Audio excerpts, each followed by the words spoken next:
One of the other popular questions we get is, what do we need to do to prepare for our greenhouse? Do we need to have a spot ready? How do we prepare the spot? Well, when you're looking at one of our greenhouses, all of our greenhouses come with a floor. Underneath the greenhouse there are runners, pressure-treated runners that run the entire length of the greenhouse underneath. The first thing I'm going to tell anybody that asks, how do I prepare for my greenhouse? The first thing you're going to need is a flat level spot. If you can get a flat level spot, it's going to be better. Not everybody has that. Yards are different. Some are more sloped.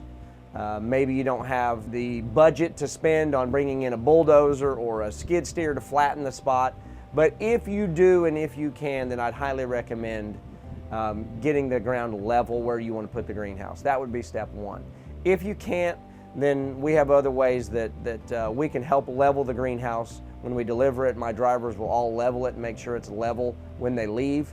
But if you can get a spot level, that would be great. The other thing I would recommend is putting a weed barrier down first on the ground.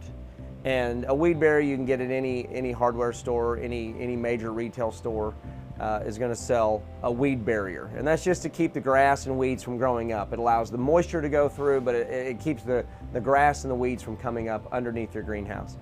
And then on top of that, I'd recommend a layer of gravel, a thin layer of gravel. It doesn't have to be really thick. 2 or 3, 4 inches works great. That's what I did under our greenhouse. The one I'm sitting in right now has about 3 inches of gravel underneath it. And then I just made that nice and level, and then I set the greenhouse on top of that gravel pad.